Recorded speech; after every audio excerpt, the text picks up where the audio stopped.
Radio Monoster One, c'est un podcast qui parle de monocycle et qui est fortement inspiré de Big Spin, sa version skate. Dans ce format, j'accueillerai le plus souvent sur mon canapé des amis monocyclistes afin qu'ils puissent nous partager leurs diverses aventures sur une roue. Pour cet épisode pilote, j'ai le plaisir d'être en compagnie d'un de mes plus fidèles compagnons de roue, j'ai nommé Mario Bell. Il est arrivé dans le game en passant par le toit et en claquant un 180 backflip qui en a choqué plus d'un. Habitué des gros gaps et des jambes cassées, Mario a su pousser encore un peu plus loin les limites du raisonnable. Il nous raconte tout ça dans le premier épisode de Radio Monoster One. Je m'appelle Mario Bell, j'ai 27 ans. Je suis un monocycliste de street et de flat principalement. Alors j'ai commencé le monocycle quand j'avais 10 ans. Au début c'était par le cirque. Quand j'étais petit j'aimais bien faire tous les trucs du cirque, surtout du jonglage. Et à Noël, à mes 10 ans, ma tata m'a offert mon premier monocycle, un 16 pouces. Et donc j'ai appris à rouler en quelques semaines. Et puis ensuite pendant à peu près 4 ans, j'ai su que rouler. Et puis je savais pas forcément qu'on pouvait faire d'autres choses. Et après ça je suis tombé sur des vidéos. Et à partir de là j'ai commencé à me mettre un peu à vouloir sauter, à vouloir faire du trial, monter des obstacles, tout ça. Puis faire des figures, commencer le flat, un peu le street, tout ça. Alors attends, j'ai deux questions. Déjà, pourquoi ta tata t'a offert un monocycle? Parce que c'était un truc du cirque que j'avais pas encore essayé. Et puis que j'avais envie de tester depuis longtemps. Et puis c'est une tata dont je suis assez proche. Donc ça lui plaisait de me faire ça comme cadeau à Noël. Elle, du coup, elle avait déjà appris à rouler. Alors je me souviens, elle a traversé la cour devant mes yeux. Et du coup, j'étais hyper impressionné. Je voulais savoir faire. Et puis au final, 1 ou 2 semaines après, je la rappelais pour lui dire que j'avais réussi à faire autant. Et puis après, mon père, il comptait les pas. Et puis au fur et à mesure, j'allais de plus en plus de pas jusqu'à ce que je fasse 100 mètres et qu'il arrête de compter. Ok, et c'est quoi les premières vidéos du coup que t'as vues? J'ai pas trop d'idées, ça devait être sûrement les vidéos de ABC Electro. À l'époque, c'était un magasin qui n'existe plus pour les plus jeunes. C'était un magasin français, donc il y avait 3 magasins, il y avait le CDK, KRO et ABC Electro. Je sais pas pourquoi, moi j'étais tombé sur ce magasin-là et donc je regardais pas mal leur site, tous les monocycles qui existaient, tout ça, et ils avaient fait une vidéo qui s'appelait Bonne année, qu'on ne trouve plus sur internet, mais que je crois que c'est une des premières vidéos qui m'a marqué en tout cas. Donc il y avait qui? Il y avait Max Cabot dedans? Il y avait Max Cabot, j'étais fan de lui quand je commençais le trial, tout ça. C'est d'ailleurs pour ça que j'ai eu une roue jaune pendant longtemps, parce que lui il roulait avec un XTP avec une roue jaune. Et puis après ça, les autres de la team ABC Electro, ils n'étaient pas très connus, ils étaient pas non plus, ils n'ont pas fait beaucoup de vidéos, ils n'ont pas trop perduré dans le temps, alors je me souviens plus qui. Team Rivet? Ça me dit rien. Non. Je me souviens qu'il y avait Rennes, c'était un gars qui roulait avec Max Cabot, Renaud Rapace il s'appelait. Ah, Renaud Rapace, ouais. Mais je crois qu'il a un article dans Switch Unimag où il fait des slides. Ah, et puis il est dans la vidéo qu'on a regardée l'autre fois. Une des premières vidéos qui me motivait bien à faire du trial, c'était Ouais copain de Maxime Cabot. Vous irez voir ça. C'est un peu vieux, mais en vrai, c'est encore. Ça envoie du lourd quand même. Ok, et du coup, t'étais tombé dessus juste parce que tu cherchais des pièces de monocycle et finalement t'es tombé sur le site. Ouais, même sans vraiment chercher des pièces, parce qu'à cette époque-là, du coup, pendant 3-4 ans, j'ai su rouler en avant, rouler en arrière et faire le surplace. Et je savais même pas sauter ou quoi, et juste je me servais de mon monocycle pour aller chercher le pain. Et après, du coup, quand je suis tombé là-dessus, j'ai commencé à m'entraîner à faire un peu des sauts, des trucs comme ça. J'avais monté genre 3 palettes. Et là, la même tante qui m'avait offert le mono, là, elle m'a dit Ah, mais il y a la CFM bientôt, c'est la Coupe de France de monocycle, qui est à Yssingeaux. Si tu veux, je t'y emmène. Et puis donc, elle m'a emmené à Yssingeaux à la première Coupe de France. Et puis là, j'ai participé au trial. Et puis les autres trucs que je me suis inscrit dans le plus de compètes possibles. Parce que j'avais envie de tout faire, quoi. Et puis donc j'ai fait le trial parce que je savais monter genre 3 palettes, je pense, peut-être 4 en pédale grave. Et ouais, si j'avais récupéré le mono d'un copain entre temps, ouais, j'avais plus le 16 pouces, j'avais un 20 pouces Quax hyper lourd, là, une enclume.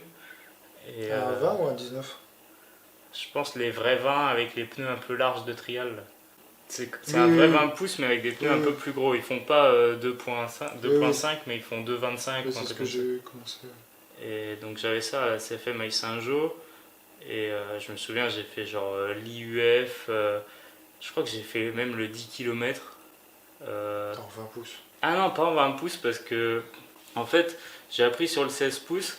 Après donc j'avais la taille d'un enfant de 10-11 ans quoi. Et puis donc le 16 pouces c'était bien pour apprendre mais après c'était un peu limité. Et je voyais que on trouvait, enfin, que la plupart des gens ils utilisaient un 20 pouces. Et donc j'ai dit à mes parents, ah mais il est trop petit, je voudrais une plus grande roue. Et donc en fait ils m'ont offert un 24. Le Noël d'après ou un truc comme ça, mais c'était un 24 un peu pourri de débutant et donc j'étais un peu deg parce que moi je voulais, dans mon idée je voulais un peu un monotrial ou quoi. Et après du coup j'ai eu le 24, je m'en servais pas trop. Et après chez un pote dans son garage il y avait un 20 pouces justement le Quax là. Et après j'ai fait avec ça et là je commençais à bien m'amuser, à pouvoir faire des sauts, des figures, des machins comme ça. Et du coup le 10 km à la CFM j'avais pris le 24 quand même pour faire le 10 km. Il y avait quoi? J'avais fait le cross, j'avais fait le circuit UF, le trial, lenteur avant, lenteur arrière, les trucs comme ça. Tous les trucs qu'on peut faire quand on sait juste rouler quoi. Vous avez ramené une petite médaille? Non, je pense pas. Je me souviens, j'avais fait saut en longueur et saut en hauteur et je m'étais entraîné spécialement et je devais réussir à faire peut-être 40 ou 45 cm en saut en hauteur. Et je me souviens avoir vu Pierre Sturny et il y avait un autre, le deuxième Pierre suisse. Bien bossé. Bah, il devait avoir moi du coup en même temps. Et il y avait toi. En fait, c'est la première convention de plein de gens. Il y avait les deux frères Vetter, je me souviens avoir fait le saut en longueur en même temps qu'eux. Les Merca aussi. Les Merca, tout ça, c'était la première convention de plein de gens quoi. Je me souviens d'avoir vu des gens faire un wheel walk et j'avais jamais vu ça avant. J'étais trop impressionné et je voulais vraiment essayer. Ah, tu sais toujours pas faire. C'est fou quand même. Mais si, maintenant je sais le faire, mais à un pied toujours pas. Et je me souviens de me pris une boîte en me bloquant les pieds dans le 4 carré, les deux pieds, et du coup ça m'a traumatisé du 4 carré. Et après je voulais un cadron. C'est donc pour ça. Ok, et donc après, qu'est-ce qui s'est passé? T'as roulé avec des gens? T'as roulé tout seul? Du coup, j'avais motivé un pote au collège avec qui j'étais à l'école, qui était mon meilleur copain, tout ça. Lui aussi, il a dû s'acheter un mono. Enfin, il a appris à rouler. Je crois que, ouais, il s'est aussi acheté un mono, genre un Quax et tout, un peu trial, limite un peu mieux que le mien. Il a commencé à rouler, tout ça. Après, je me souviens, les premiers 190 spins et tout, c'était avec ce mono. Et c'était le Quax avec le cadre qui partait vers l'extérieur, là, vers les genoux, et qui était bien piquant sur les angles. Et qui est vachement bien pour faire des costings. Bah j'imagine, mais ça j'ai jamais su apprendre. En tout cas, je me souviens que juste à faire 190 spins, il faisait mal à l'intérieur des genoux. Et donc, et lui, il avait un autre mono Quax là. Et donc on était tous les deux. Il y avait un autre copain de l'école, on était au moins 3. Après, ouais, à l'école, j'ai réussi à motiver pas mal de gens. On devait être 5-6 à rouler. Après, je rêvais de m'acheter un Cox One, quoi, parce qu'à l'époque c'était la classe et puis c'était quand même vachement plus léger. J'avais vu ça à la CFM et tout. J'ai essayé des monos d'autres gens et donc je me suis acheté le Cox One Devil en jaune. Ah oui, mais alors attends, c'est pas là où la petite anecdote, c'est que t'as vendu des origamis dans la salle de consultation, la salle d'attente de ton père? Alors c'est ça, au début c'était pour un marché de Noël. J'étais dans une école privée et pour partir en voyage de classe, on devait, ça devait être en quatrième ou un truc comme ça, on devait trouver genre 120 € par élève en faisant des petits boulots pour nous apprendre à travailler. Et donc, il y en avait qui passaient la tondeuse chez des petites papis et mamies, il y en avait qui faisaient des trucs comme ça. Et moi, j'avais appris à faire une origami qui est assez complexe, qui fait une sorte d'étoile en 3D. Et donc, je m'étais dit, bah tiens, je vais vendre ça au marché de Noël. Et donc, on en avait vendu au marché de Noël. Et au final, juste sur le marché de Noël, j'ai réussi à faire suffisamment de sous pour le voyage de classe, quoi. C'était 5 € l'étoile, mais c'était quand même un truc qui me prenait 45 minutes à faire une étoile quoi. Donc, c'était pas très rentable au final. Bah, c'était pas très rentable, mais pour un enfant, c'était bien. c'est pas mal en vrai. Et puis elles avaient de la gueule et les gens ils les achetaient pour décorer leur sapin quoi. On en a vendu une centaine au marché de Noël en faisant ça à 3 copains, un truc comme ça. Et après ça, du coup, peut-être qu'il manquait encore un tout petit peu. Et du coup, mes parents, ils sont médecins. Et donc, j'ai mis une petite affiche dans leur salle d'attente pour vendre des étoiles. Du coup, j'en avais vendu tellement que j'ai payé facile le voyage de classe. Et j'ai réussi à avoir assez de sous pour m'acheter mon premier mono. C'est beau. Et donc je me suis acheté le Devil qui devait coûter, je sais pas, 400 balles. Ah oui, c'était pas 350 le devis? Ah, je sais pas, peut-être un peu plus. Peut-être Ouais, un peu autour plus, de ça. Je me rappelle plus. 350, Il était à 400 balles. 399 peut-être passé un temps. Et que j'ai réussi à me payer tout seul. Bravo. Je devais avoir 13-14 ans quoi. Puis j'étais assez fier de ça. À partir de là, bah, j'ai voulu un cadron parce que je me piquais encore les genoux. J'ai dû mettre, ah oui non, j'ai dû mettre jusqu'à peut-être 3,6 avec le Devil. Et puis après je crois que j'ai cassé mon cadre. C'était des cadres acier qui étaient pas très, qui étaient un peu mous et qui cassaient facilement. Du coup j'ai cassé mon cadre et après je me suis racheté le Impact dont je rêvais là, le Impact Gravity pour Noël ou mon anniversaire. À partir de là c'est un peu le mono que j'ai plus jamais quitté quoi. Enfin le 4 Gravity j'ai toujours roulé avec ça. Et qu'est-ce qui a fait que tu aies fini par choisir le street et le flat plutôt que les autres disciplines au final? Bah, j'ai quand même pendant très longtemps fait les 3 disciplines, trial, street et flat. Alors souvent justement avec mon pote du collège là, on allait vers il y avait un gros carrefour qui était à côté de chez moi. J'habitais en région parisienne et là-bas il y avait un stock de palettes qui était vraiment immense derrière le carrefour auquel on avait à peu près accès. Donc on allait le dimanche quand le carrefour était fermé et puis on construisait les zones qu'on voyait dans les vidéos, qu'on avait vues sur les compètes ou quoi, pour s'entraîner. Donc on faisait beaucoup de trial au début. Et après à la sortie de l'école ou quoi, on faisait plus un peu du flat ou du street parce qu'il n'y avait pas les palettes et le trial on faisait ça le dimanche aux palettes. Et donc après au début c'était surtout du flat, apprendre à faire les 180, les 3,6, tout ça. Le premier flip. Et puis une fois qu'on savait faire le premier flip, bah, depuis un trottoir, après depuis 2 marches, 3 marches, etc. Ouais, c'était quand même plus. Et puis on commençait déjà à se filmer avec une petite caméra un peu pourrie et tout. Et je sais pas, le street ou le flat, c'était toujours un peu plus impressionnant visuellement ou quoi que le trial. Alors on a aussi filmé un peu du trial. Et pendant longtemps, j'ai fait les 3. Après, je sais pas trop. Je pense que c'est aussi. Après, du coup, j'ai roulé à Paris. J'avais un bon pote qui s'appelait Thibaut. Et on roulait ensemble tous les week-ends à la Défense. Thibaut Lindecker, Thibaut que l'on Lindecker. fait des gros bisous. Après, il y avait un autre pote à Paris qui s'appelait Crevette, Théo Mailleux. On fait des bisous aussi. Et donc, lui, il avait déménagé pour ses études, il était de Bourgogne, et tous les trois, on faisait vraiment une vraie team. Vous pouvez encore trouver des vidéos, la Paris Street Team. Ouais, Et qui a donc, eu un petit succès quand même. on commençait à être bien chaud. Et après, tu as intégré la team Monster One, je crois. La Team Monster One, alors Je suis ça, pas sûr. c'était à Dijon-sur-la-Roue, peut-être 2013. Ouais, je crois. Et puis de là, alors j'étais longtemps sponsor par un magasin de vélo de vers chez moi là, qui s'appelait Cycle Naturel. Et lui, du coup, j'étais allé le voir et je lui disais, bah, je crève tout le temps, est-ce que tu peux me passer, tu peux me sponsoriser, je te fais de la pub dans mes vidéos et juste tu me donnes des chambres à air. Et il me donnait genre des Schwalbe ou quoi.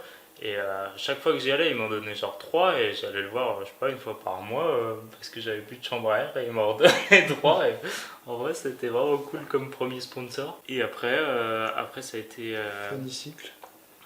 Ah oui, il y avait un petit temps Funicycle, c'était un magasin, bah, je sais pas si ça existe encore. Je crois, hein, mais je sais pas bien ce que ça devient. Bah, du coup, c'était parce que j'étais pas assez bon pour être dans le team CDK. Le team CDK, c'était vraiment la classe. Du coup, j'étais allé demander à Pierre-Yves, c'était un gars qui faisait Funicycle. Là. C'était tout nouveau à l'époque, ça vendait presque un peu de rêve. Hein. Bah ouais, ça venait de sortir et du coup, je me suis dit, ah bah je saute sur l'occasion et c'est l'occasion d'être sponsor, de faire une nouvelle team en France et tout. À l'époque, c'était quand même vachement la classe d'être sponsorisé. Aujourd'hui, il y a un peu moins ce truc-là, mais. Parce qu'il n'y a plus trop de sponsorisés de toute façon. Et puis, bah ouais. Et donc, j'avais demandé à Pierre-Yves là s'il pouvait me sponsoriser. Et puis, c'était à la CFM, je pense, 2013 ou un truc comme ça.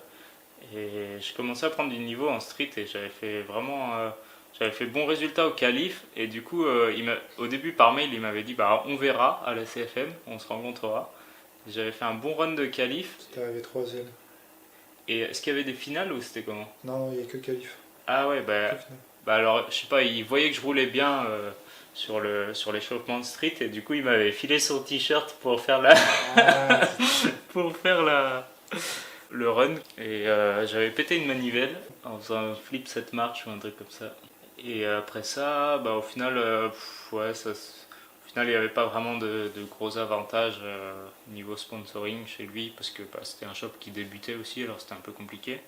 Et au final, ouais, avec Romain, en le connaissant un peu, Romain du CDK, il faisait souvent un peu des petites réductions, quoi. Donc bon, je me suis rendu compte que c'était pas très avantageux le truc de Funicycle. Et du coup, c'était après Nantes Street Series. Donc Nantes Street Series, c'est une série de vidéos qu'a fait Bobouze à Nantes avec les 4 riders streeteux du moment français.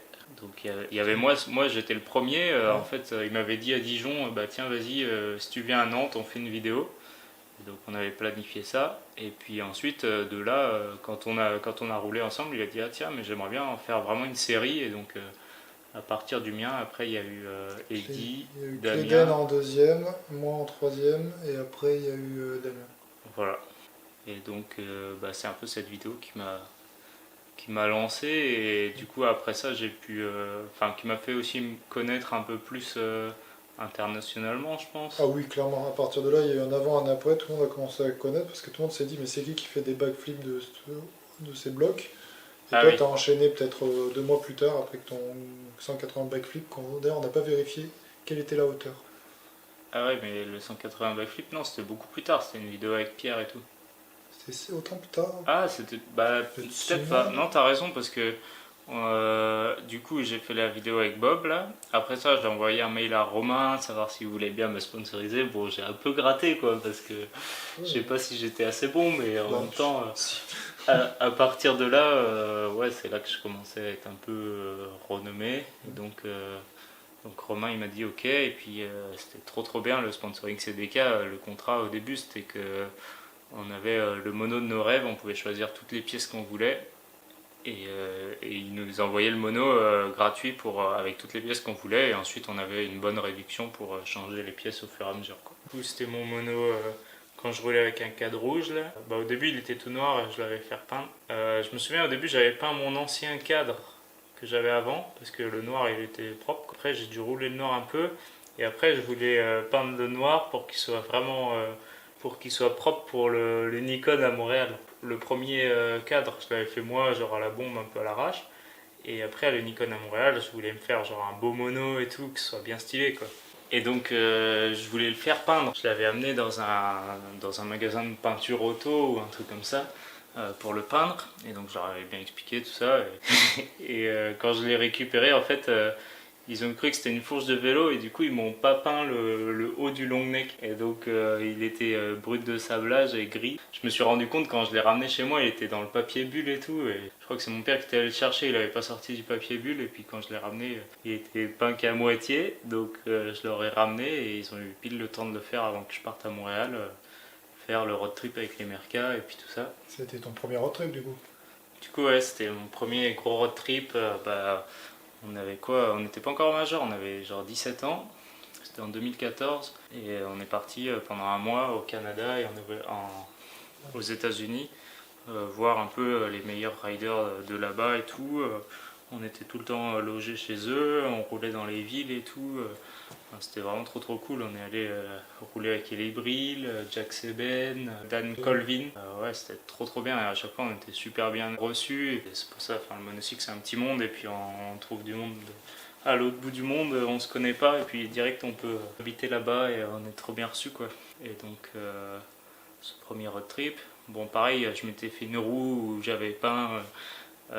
Avant de la monter, j'avais peint Monoster One et CDK dedans en faisant des pochoirs et tout. J'avais fait ça hyper bien avec un axe titane et tout. Enfin, j'aurais été trop clean le mono. Et puis au final, la roue, je l'ai pété pendant le road trip avant d'arriver à l'Unicon. Tu es pété sur quoi? Sur un rail?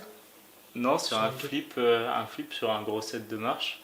Mais c'était surtout l'axe titane, il cassait trop de rayons. Et du coup, mes parents venaient voir la compète à Montréal et ils me rejoignaient après le road trip. J'ai demandé à Romain d'envoyer une roue chez eux et puis ils m'ont ramené une jante que j'ai rayonnée sur place avant la compète et tout. Et j'étais même parti avec 2 roues pour le road trip. T'es prévoyant. J'avais une autre roue qui était un peu pourrie, un peu tordue, mais au moins j'ai pu rouler la fin du road trip avec celle-là. C'est vrai que tu as une réputation quand même qui est même pas une réputation, qui est la réalité. C'est que je pense que tu es un des riders qui a cassé le plus de jantes de tous les temps. Ouais, c'est possible. C'était un peu ma signature, c'était d'essayer de sauter du plus haut possible. Et puis parce que, je sais pas, j'avais l'impression que c'était un peu une manière simple de marquer les esprits des gens qui regardaient les vidéos. C'était pas forcément toujours très intelligent, mais comme j'avais pas beaucoup de tricks et pas beaucoup de techniques, je me disais qu'en faisant des tricks simples, mais depuis vraiment très haut, c'est quand même impressionnant, quoi. Et c'est assez engagé comme riding. Du coup, ça a été vraiment une signature. Peu de gens t'ont copié, Donc voilà. parce que tu as poussé vraiment très loin. On parlera de ton double flip sur combien, 12 marches ou 11 marches? 12 marches, ouais. 12 marches. Donc en sachant que le plus gros gap de marche est 12 marches, bah, toi tu as mis un double flip. Ouais, ça c'était à Nantes, une autre vidéo avec Bob quand j'ai vécu à Nantes. Et d'ailleurs, ça me fait penser, on retourne un peu en arrière, mais est-ce que tu peux nous parler de ton whip, que tu es le premier à avoir mis un whip en street? Alors ça aussi c'était avant le road trip avec les Merca. Alors, je m'arrête, c'est pas tout à fait vrai, il me semble que Tim Nesmet a mis un whip sur 2 marches, Ah oui. mais bon, comparé à un whip d'une table de pique-nique, je pense qu'on peut dire que t'es quand même le premier. Alors ouais, c'était aussi en 2014. C'était une grosse année 2014. Je sais pas depuis quand Adrien, je crois qu'il a mis ses premiers whips, Adrien, vers 2010. Ouais, j'aurais peut-être dit 2011, hein, mais Je me souviens qu'à Issingeau, en tout cas, il il essayait. essayait, mais comme c'était la fin de l'année, je pense qu'il a dû y arriver peut-être en 2011. Et premier whip, ça devait être 2011, et du coup, Non, oui, le premier whip de Max Schulz est en 2010. premier whip de Max Schulz, mais c'était en arrière. Ouais. Et après ça, premier whip d'Adrien en avant, 2011. Et donc à partir de là, tout le monde essayait, mais un peu pour la blague, quoi. Et puis tout le monde jetait le mono et ça partait à 10 km et on était trop loin d'avoir les pieds dessus, quoi. Mais tout le monde avait envie d'essayer parce que c'était incroyable comme figure, ça a révolutionné un peu le truc. Et donc forcément j'essayais vite fait comme ça. Après il y a qui Jack Seben, Tim Desmet qui l'a mis. Enfin, je me souviens que j'étais dans le top 10 de ceux qui mettaient whip. De toute façon, là, il doit avoir un top 20, même pas. Ouais, mais aujourd'hui, c'est quand même, il y en a quand même pas mal de bons riders qui l'ont mis au moins une fois, quoi. Oui, voilà, qui l'ont mis une fois. Et donc moi je m'entraînais, du coup, comme à chaque fois que j'arrivais pas à faire des tricks en flat, je me disais, depuis plus haut, il y a plus de temps, et donc j'avais pas trop peur et j'essayais depuis plus haut. Et donc je faisais pas mal de trucs depuis ma table de pique-nique dans mon jardin, là, parce que c'était un bon spot où je pouvais rouler tous les jours. Et donc, pareil, je sais pas, double flip, je l'ai mis en flat. Je me souviens, c'était juste après genre un Dijon où j'avais acheté une base carbone JPP. Et du coup, c'était tellement rigide que j'ai réussi mon double flip sur la première session. Et après ça, je pense mon premier triple, je l'ai mis en street. J'ai même mis quad depuis ma table de pique-nique. Mais genre même triple, j'en ai mis quelques-uns à plat, mais pas beaucoup. Et par contre, en street, ça passe quand même bien depuis une hauteur. Et donc après, je me disais pareil pour le whip. Je me souviens avoir essayé depuis sur le spot de palettes où on allait avec mon pote là, il y avait des piles de palettes qui étaient rangées. Et je me souviens j'avais filmé un clip où j'essayais, il y avait je sais pas, 10 palettes et ça atterrissait dans un tas de sable. Et du coup, j'avais lancé des whips de là-haut. Et ça partait n'importe comment. Et donc après, je me suis un peu plus acharné depuis ma table de pique-nique. On faisait un concours avec Sacha de qui le mettrait en premier. Sacha Vapero. Finalement, je l'ai mis et je l'ai filmé et tout pour envoyer à Sacha. Mais j'ai gardé secret parce on s'était planifié une vidéo avec le team CDK à Lyon. Et donc, c'était 2015. 2014 encore, je crois. Pour moi, c'est CDK 2015.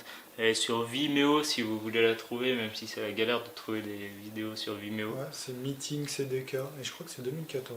Ah mais si, t'as raison, parce que du coup, c'était avant Avant les Unicorns. Avant l'Unicon. Oui, parce que tu Et sais déjà l'Unicon faire à les- Montréal, c'était 2014. Donc la vidéo CDK 2014, je l'avais gardée parce que c'était genre un mois après.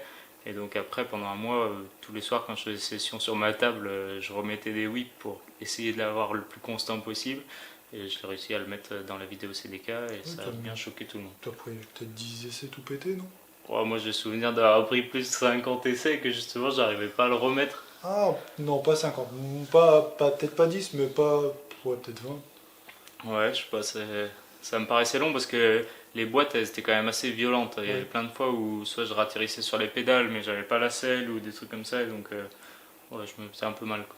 Et moi j'ai été surpris parce que je trouvais que la vidéo avait pas trop marché, suivant qu'il y avait le whip et puis que la vidéo était très bien. Bah, ça a eu des bons commentaires à la sortie. Après, je pense sur Vimeo, en vrai, les gens ils regardent une fois, mais ils retombent pas facilement dessus. Et donc, je pense qu'il y a plein de gens qui l'ont pas vu et qui C'était l'ont peut-être loupé aussi un peu la comme fin ça. de Vimeo. Ouais. Et ça t'a pris combien de temps pour le plaquer du coup? Tu t'es entraîné beaucoup ou même pas? Bah, si, quand même, mais je sais pas, c'était par période. J'avais des périodes où j'essayais beaucoup. Et puis, il y a un moment où c'était assez proche et où je sentais que vraiment ça allait passer et je me suis acharné dessus pendant une semaine ou quoi jusqu'à être vraiment vraiment proche et le soir où je l'ai mis genre je savais que j'allais le mettre ce soir-là parce que la veille j'avais dû arrêter ma session pour aller au code de la route ou un truc comme ça mais genre j'avais un pied presque à chaque fois. La session d'après j'ai dû mettre ouais, 10 essais et je l'ai mis quoi. Et t'as cassé du matos un peu en le faisant? Parce que moi c'est ce qui me freine avec ce type de tricks. Alors ouais, à un moment je suis atterri la roue vraiment à plat parallèle au sol. Donc tout le mono il était à plat parallèle au sol. Et je suis atterri les deux pieds de tout mon poids à plat sur la roue. Et du coup il y avait tout le poids sur la pédale qui était par terre. Donc c'est dans l'herbe, dans mon jardin là. Mais du coup c'est là que j'ai pété une manivelle Mad for One. Les anciennes Mad for One elles étaient super light. Alors c'était du super bon matos. Mais ça cassait souvent. Enfin fallait pas trop faire du street avec. Et donc de ratterrir tout le poids dans un angle qui était pas du tout prévu pour... elle a explosé mais genre c'est même pas... des fois, on voit des pédales arrachées ou quoi, mais là, elle était coupée en deux au milieu. Et, et du coup, j'avais mis une vidéo sur Unicycle Chat ou quoi. Et puis, bah, du coup, je m'étais un peu fait pourrir par Marco, qui m'avait dit que ça se faisait pas de faire de la mauvaise pub et tout, parce que Mad for One, c'était une marque assez récente. En vrai, tout le monde pétait le matos, alors voilà. Ok. Comment ça s'est passé du coup ton premier Unicorn? Bah, c'était hyper bien. Enfin, j'avais fait pas mal entre temps, j'avais fait un peu toutes les compètes françaises qui existaient et tout. J'avais peut-être même fait des EUC en Allemagne. Je suis pas très sûr, mais c'est possible que j'ai fait les EUC 2013 ou quoi. Bah, en tout cas, t'avais fait les EUC 2012 et 2013 à Toulouse. Et Ah oui, ouais, bah ouais. Ouais, c'était. Bah, il y avait les EUC 2012 à Toulouse, et donc ça c'était deux années d'affilée. Là déjà j'avais rencontré un peu tous les riders européens, il y avait Chris Kovac, les Poam, tout ça, enfin c'était trop impressionnant. Puis après ils partaient en road trip avec la Team Impact et tout, la vidéo Journey là, pour aller en Italie, à l'Unicon. Et moi j'avais vraiment insisté auprès de mes parents et tout pour aller en Italie, j'avais genre 15 ans ou un truc comme ça. Bah ouais, vu que c'était avant Montréal, j'avais 15 ans et mes parents ils m'avaient dit bah non tu peux pas y aller parce qu'il y a l'anniversaire de ta grand-mère. Et j'étais là mais quoi, mais c'est genre l'Unicon et tout, c'est la Coupe du Monde, comment ça pour l'anniversaire de ma grand-mère? Ils m'avaient dit bah ouais il y a toute la famille qui vient et tout. Donc bon j'avais pu faire le UC quand même. Et après j'étais rentré pour l'anniversaire de ma grand-mère. Et une fois que l'Unicon était passé et tout, j'ai montré des vidéos à mes parents de ce que c'était, de comment ça avait l'air trop bien et tout. Il m'avait dit bah pourquoi t'es pas allé, ça avait l'air cool et tout. Et en fait je me suis rendu compte qu'en insistant un peu plus ils auraient sûrement compris que c'était quelque chose d'important et j'aurais eu le droit de louper l'anniversaire de ma grand-mère. Et donc le prochain, bah, même si c'était Montréal à l'autre bout du monde, il n'y avait pas le choix, j'y allais forcément quoi. du coup, c'est quoi tes résultats en compétition? Bah, Eddy il m'a toujours battu en Coupe de France, donc j'ai aucun titre de champion de France de street. C'est bien de le préciser, ça. Qu'est-ce que j'ai fait d'autre T'es arrivé bien deuxième à un EUC Winter, non? Alors j'étais arrivé troisième à un EUC Winter il y a longtemps, genre 2014 ou 2013, et récemment je suis arrivé deuxième au dernier EUC. Mais c'était un peu une surprise parce que je roule plus trop et qu'il n'y avait pas grand monde. En vrai j'ai l'impression quand même que le niveau il baisse et qu'il y a de moins en moins de riders quoi. Enfin le niveau il baisse pas parce qu'en vrai il y a quelques riders qui continuent d'être innovants, d'inventer des tricks et tout, donc c'est cool mais Il y a moins de nombre. il y a ouais c'est ça. Mais par contre, t'as quand même réussi à être champion de Nouvelle-Zélande. Ah ouais, Quand même. ça devait être dans Devant mes... deux champions du monde. Ça, c'était dans mes meilleurs titres. C'était du coup, après, à un moment, je suis parti en Nouvelle-Zélande pendant un an pour un voyage.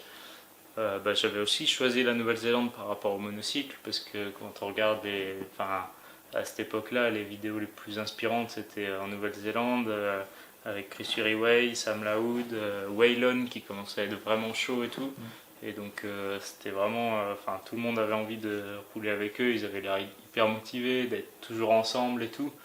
Alors en fait ils sont pas toujours ensemble, c'est quand même un grand pays, ils sont éparpillés, Waylon il est d'Australie, tout ça. Mais les vacances, ils font souvent des road trips, un peu comme nous on a fait, à se retrouver, à rouler 2 semaines ensemble, à filmer une vidéo. Et comme c'est tous des super bons riders, à chaque fois ça fait des grosses vidéos qui marquent bien. Et donc je voulais aller là-bas aussi pour ça, quoi, pour rouler avec eux. Et là-bas il y avait les Uni Days, c'était leur championnat urbain de Nouvelle-Zélande que Chris organisait. Et donc moi je l'avais pas mal aidé à organiser le trial. Du coup j'avais fait premier en trial. Ça c'était... quoi qu'il n'y ait pas Mike Padial. Si il y avait eu Mike Padial, ça aurait été serré. Ouais, non mais c'est vrai qu'il y avait pas grand monde qui roulait en trial là-bas. Mais moi j'étais plutôt bien chaud en trial encore à cette époque. Oui. J'avais fait premier en trial, après deuxième en flat, parce que Waylon il était passé devant. Et premier en street aussi, devant Chris Uruguay et Waylon Butt. On avait fait un run de qualif, et après on avait genre 5 essais pour faire nos meilleurs tricks sur tout le parc pour la finale. Et donc, je sais pas, j'avais sorti genre un triple flip sur 7 marches ou un truc comme ça. C'était vraiment osé et j'y croyais pas beaucoup moi-même, mais... C'est passé. C'est passé. C'est vrai que toi t'es plus fort en last tricks au final qu'en run. Bah ouais, je pense que les runs ça me correspond pas trop parce que j'aime bien genre faire un gros gap vraiment engagé ou quoi, mais souvent c'est pas très fluide, c'est pas forcément plaqué propre et tout. Ou les runs, faut être consistant, tout ça, c'est pas quelque chose. Mais en même temps, ouais, c'est vrai que ça rend le truc un peu plus intéressant que l'époque où c'était par zone. Oui, il n'y a pas photo, moi je déteste cette époque. Pour ceux qui connaissent pas, avant c'était par zone, il y avait 3 zones en street et on roulait 10 minutes. Genre je sais pas, 5 riders en même temps. 5 riders en même temps, chacun son tour sur une zone, mais c'était un peu bizarre, à regarder les qualifs, il y en avait de partout en même temps, on comprenait rien. Et les finales c'était pareil d'ailleurs, il y avait tous les finalistes qui roulaient une zone après l'autre, après l'autre. Il nous reste 2 minutes, qu'est-ce que tu as à dire dans 2 minutes avant que la caméra coupe? Je sais pas. Que maintenant je roule plus trop, je suis un peu dur à motiver, que je sens qu'avec l'âge qui augmente, j'ai plus autant la foi de faire des trucs aussi engagés qu'avant, j'ai souvent peur de me blesser et tout. Mais t'as toujours autant de plaisir d'aller voir les copains. Mais ça, les road trips pour voir les copains, ça fait toujours plaisir. Et puis on essaye de faire des tricks innovants avec des chambres à air. Ah ouais.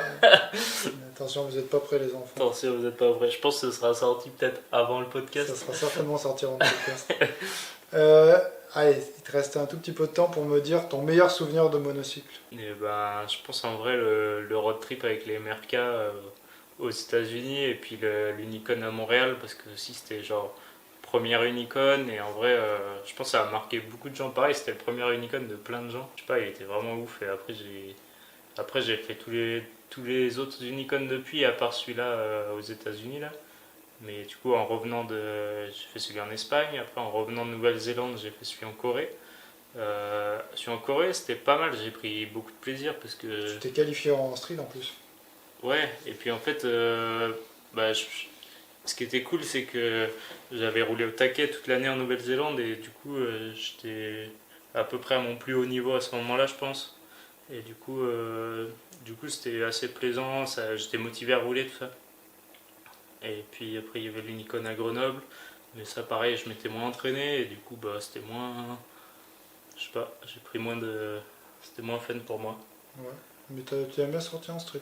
Je me suis aussi qualifié en street. T'es arrivé 4ème? Peut-être 5, 4 ou 5. Je suis juste après toi, je crois. Ah pour une fois que j'ai battu Edith. Ah non, il y a une autre fois que j'ai battu Edith, c'était à Street Jam en Mondovie, là. Une espèce d'Europe organisée par Marco.